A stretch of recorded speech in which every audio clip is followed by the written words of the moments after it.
옛날이나 오늘날이나 사람들은 외모로 바라보는데 아주 익숙합니다.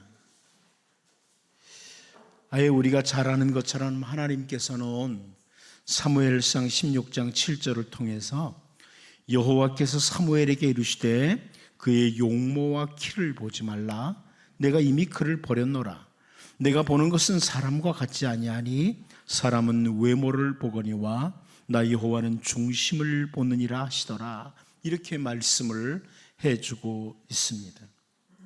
키가 얼마나 크냐, 학력은 어떠냐, 재물은 얼마나 가지고 있느냐, 이런 외적인 것들을 가지고 사람을 바라보는 눈들이 달라집니다. 외적인 것이 기준이 되는 거죠.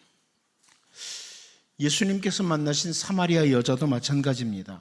우리가 이미 살펴본 앞절 9절에서 사마리아 여자가 이르되 당신은 유대인으로서 어찌하여 사마리아 여자인 나에게 물을 달라 하나이까 하니 이는 유대인이 사마리아인과 상종하지 아니함이로라. 이렇게 설명해 주고 있습니다.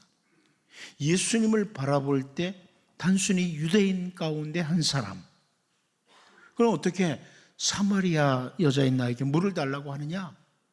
어떤 외적으로 지금까지 그 기준을 가지고 이렇게 표현을 하는 거죠.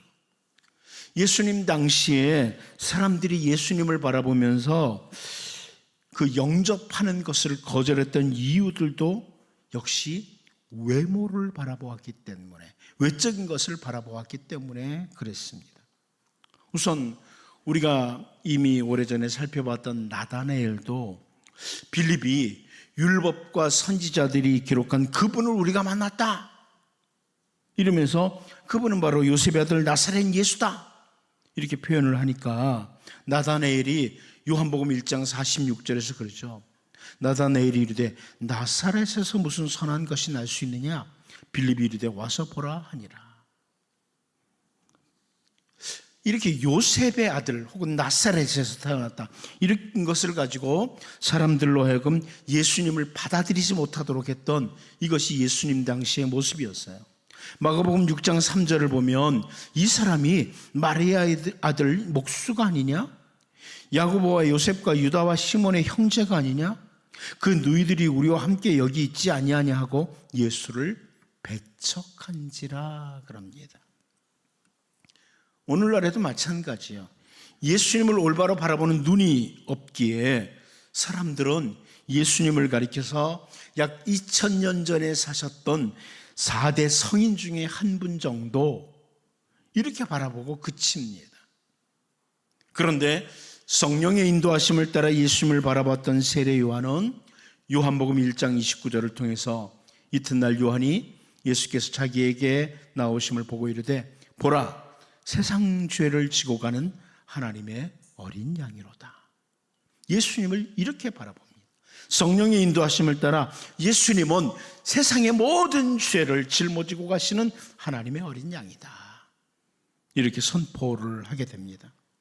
우리는 오늘 본문을 통해서 예수님께서 사마리아 한 여자에게 하시는 말씀을 통해서 우리가 올바로 알아야 할 것, 이것을 확인하게 돼요. 성도가 올바로 알아야 될 것. 이 본문을 보면서 우리가 주님의 백성으로서 올바로 알아야 하는 그 은혜를 누리게 되는, 올바로 알아가는 이런 은혜를 누리게 되는 주님의 백성들로 살 수 있기를 바랍니다. 첫 번째는 하나님의 선물입니다. 우리가 알아야 될 것 첫 번째, 하나님의 선물. 우리 본문 10절 같이 한번 읽어보도록 하겠습니다. 봅니다. 시작. 예수께서 대답하여 이르시되 네가 만일 하나님의 선물과 또 내게 물 좀 달라 하는 이가 누구인 줄 알았더라면 네가 그에게 구하였을 것이요 그가 생수를 내게 주었으리라. 여러분 이 구절을 세번역 성경이 이렇게 번역해 줬어요. 예수께서 그 여자에게 대답하셨다. 네가 하나님의 선물을 알고 또 너에게 물을 달라 하는 사람이 누구인지를 알았더라면 도리어 네가 그에게 청하였을 것이고 그는 너에게 생수를 주었을 것이다. 주님의 백성들에게 하나님께서 주시는 선물, 이 선물이 무엇인지 알고 살아가는 것 아주 귀중한 일이에요. 하나님의 선물을 알고 사는 것. 오늘 본문에서 예수님께서 말씀하시는 이 하나님의 선물이 무엇을 가리키는 것일까에 대해서 학자들은 다양한 해석을 합니다. 그 유대교 영역에서는 유대인들은 어떻게 생각하냐면 하나님의 선물, 그러면 유대인들은 토라다, 모세오경이 하나님의 선물이다, 이렇게 주장을 합니다.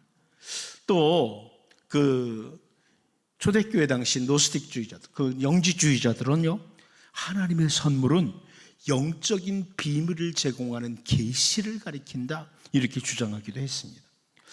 기독교 신학자들 가운데 이 하나님의 선물은 예수님에게서 나오는 생수를 가리킨다, 이렇게 말하기도 하고, 예수 그리스도 자신이 하나님의 선물이다, 이렇게 하기도 합니다. 그런가 하면 어떤 학자들은 하나님의 가장 위대한 선물은 성령님이시다, 이렇게 표현하기도 합니다. 그런데 여기서 주님이 말씀하시는 하나님의 선물이 직접적으로 무엇을 가리키는 것이든 우리가 이 땅에 살아가는 동안에 우리가 하나님의 선물로 인해서 살아간다, 이것을 아는 것이 귀한 일입니다. 여러분, 이 하나님의 선물이라는 표현을 바울 사도가 에베소서 2장 8절에서 이렇게 사용했습니다. 너희는 그 은혜에 의하여 믿음으로 말미암아 구원을 받았으니 이것은 너희에게서 난 것이 아니요 하나님의 선물이라.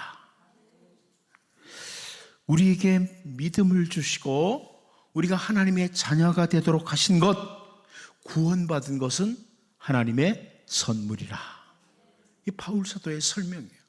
여러분, 우리가 워낙 똑똑하고 잘나서 우리가 뭔가 뛰어난 게 있어서 예수님을 믿게 된 것이 아니라 하나님의 선물로 믿게 됐다, 이렇게 설명해 줍니다. 하나님의 선물로 우리가 하나님의 자녀가 되고 이렇게 신앙생활을 하고 살아간다, 이것을 알고 인식하고 살아간다면 우리에게는 모든 것이 감사로 나타나게 됩니다. 나 같은 것이 구원받은 것은 하나님의 선물이다. 그런데 또 한 곳, 이 솔로몬은요, 전도서 3장 13절을 통해서 이런 설명을 하죠.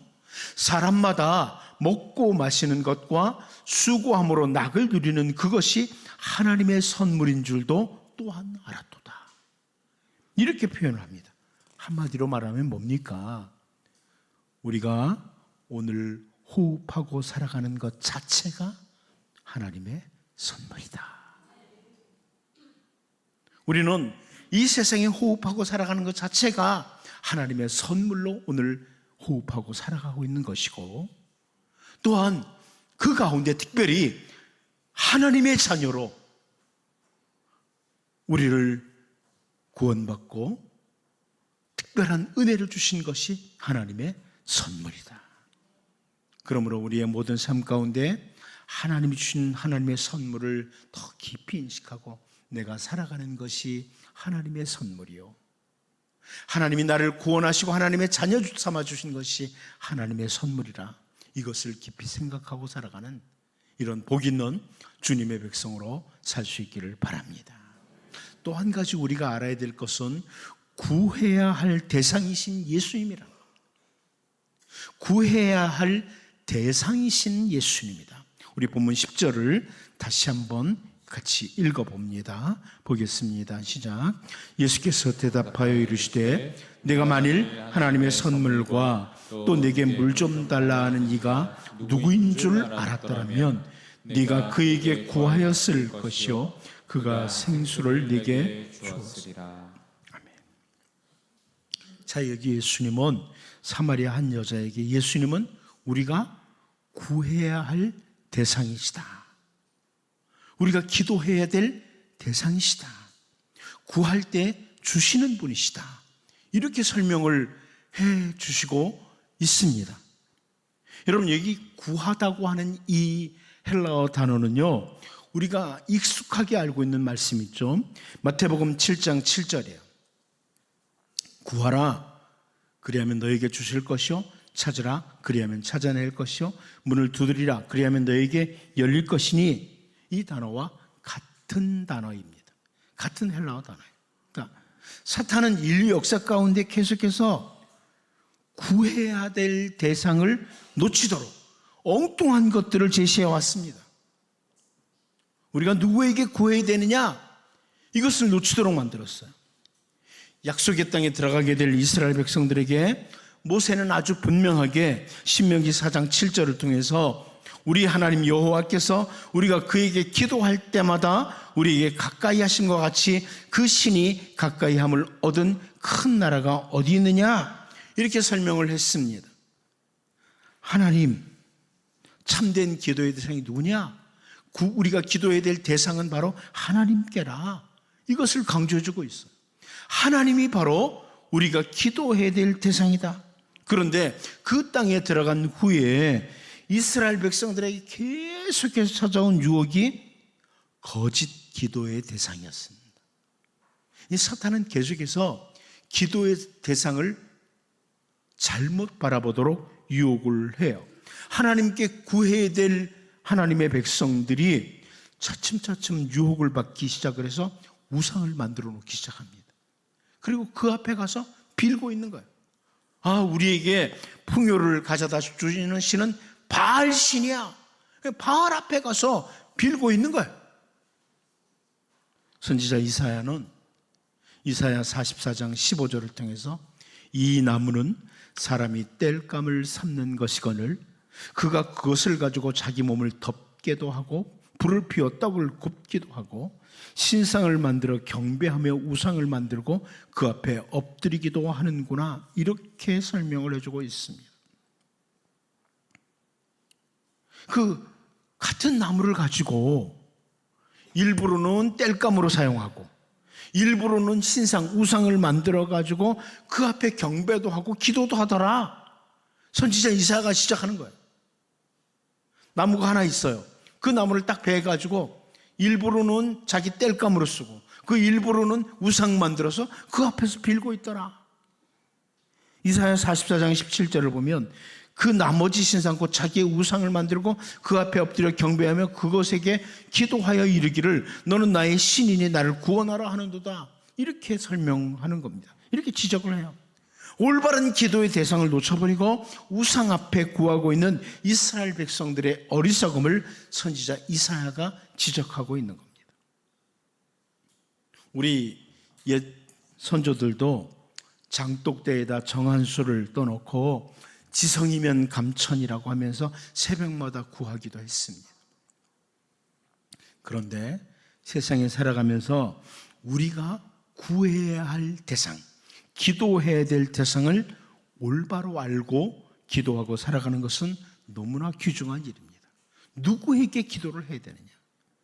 먼저 오늘 본문을 보면 하나님의 아들이신 성자 하나님, 우리 주 예수님께 기도하고 구할 때 그 주님은 가장 귀한 선물을 우리에게 주시는 분입니다.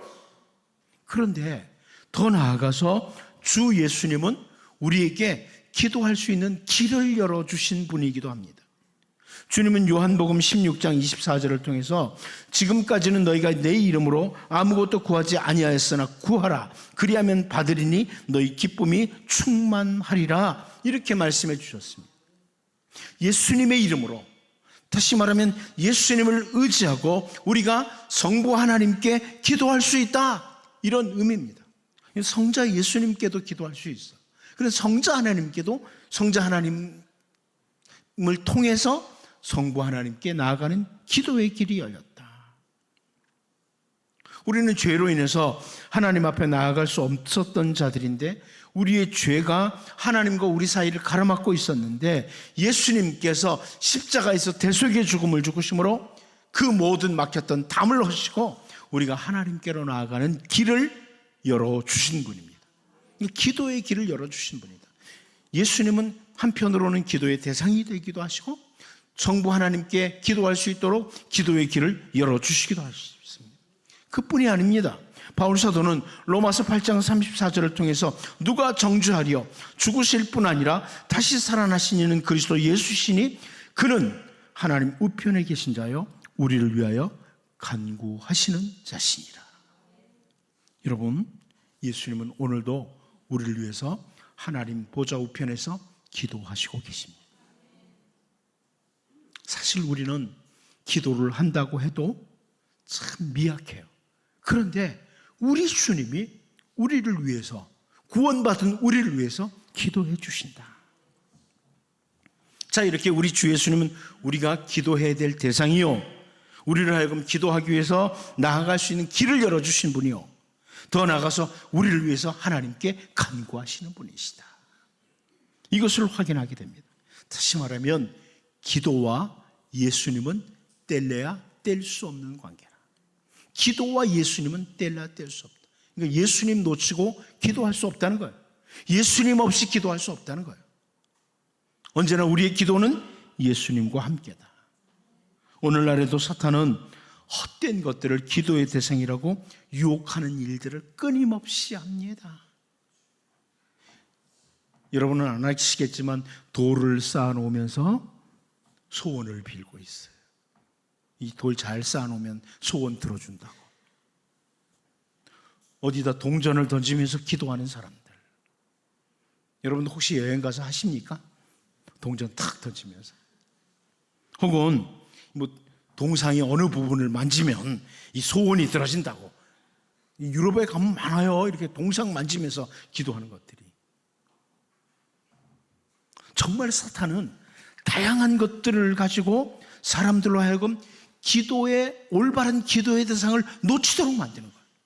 그런데 우리들에게 올바른 기도를 할 수 있는 길이 열려져 있다. 이걸 놓치면 안 됩니다. 그럼에도 불구하고 그리스도인들이 올바른 기도의 길을 알면서, 예수님만이 기도의 길이라는 것 알면서 기도를 하지 않도록 하는 것은 사탄의 또 하나의 유혹이기도 합니다. 우리는 기도할 수 있는 길을 알아요. 그런데 기도를 잘 안 해요. 사탄의 또 하나의 유혹이죠. 이제 여러분, 언제나 주 예수님께 간청하시고 주 예수님의 이름을 의지하고 기도하시고, 우리를 위해서 오늘도 기도하시는 주 예수님을 올바로 알고 참된 기도자들로 살아가는 복된 주님의 백성들 될 수 있기를 바랍니다. 마지막 한 가지 더 봅니다. 우리가 알아야 될 것, 생수를 주시는 분이시다. 예수님은 생수를 주시는 분이시다. 이것을 오늘 본문에서 설명해 줍니다. 우리 본문 10절을 다시 한번 읽어봅니다. 시작. 예수께서 대답하여 이르시되 네가 만일 하나님의 선물과 또 내게 물 좀 달라 하는 이가 누구인 줄 알았더라면 네가 그에게 구하여 쓸 것이요 그가 생수를 네게 주었으리라. 자, 생수, 휘도르존이라는 헬라어 단어인데요, 살아있는 물이라는 뜻입니다. 생명 있는 물. 쉬운 성경은 이렇게 번역을 해줬어요. 예수님께서는 그 여자에게 이렇게 대답하셨습니다.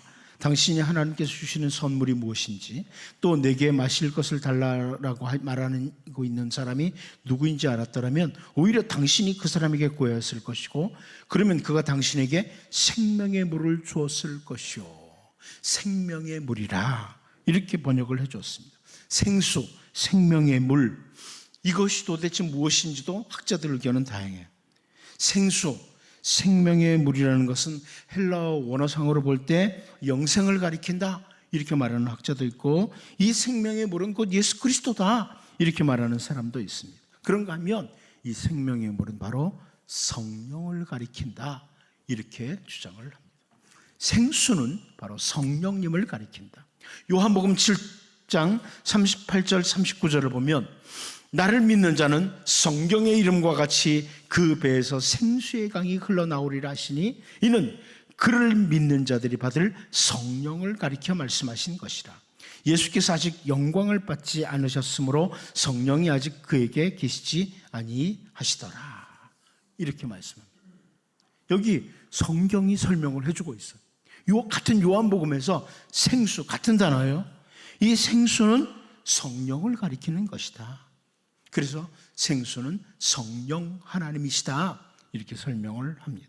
저도 이 요한복음 7장에서 아예 생수는 성령을 가리키는 것이라고 분명히 설명해 주고 있기 때문에 저도 생수는 성령 하나님을 가리키시는 것이다. 예수님으로 인해서 성령 하나님이 우리에게 오신다. 이것이 제가 믿는 바입니다. 아무튼 이 땅에 살아가는 동안에 인간들에게 주님이 주시는 생수는 우리 인간이 보통 마시는 물보다 훨씬 필요한, 있어야 할 물이라는 것은 분명합니다. 인간에게 물이 공급되지 않으면 인간은 살아갈 수가 없습니다. 여러분, 사람이 물을 먹지 않고는 살 수가 없습니다. 그런데 주님은 처음에 사마리아 이 한 여자에게 물을 달라고 하셨다가 우리 주님은 그 마시는 물 정도가 아니라 생수를 주시는 분이시다. 이렇게 본문에서 설명을 해 주시고 있습니다. 우리 인간들에게 너무나 소중하고 필요한 것, 가장 귀한 것이 바로 생수라는 것이 이렇게 확인이 되는 겁니다. 우리 주 예수님은 바로 그 생수를 주시는 분이다. 본문에서 설명합니다. 여러분, 단순히 우리 육체에 필요한 것만 구하는 자들이 아니라 우리에게 생수를 주시는 주 예수님이신 것을 알고 우리의 건강한 영성을 위해서 생수를 구하는 성령의 사람으로 살아가는 이런 주님의 백성으로 살 수 있기를 바랍니다.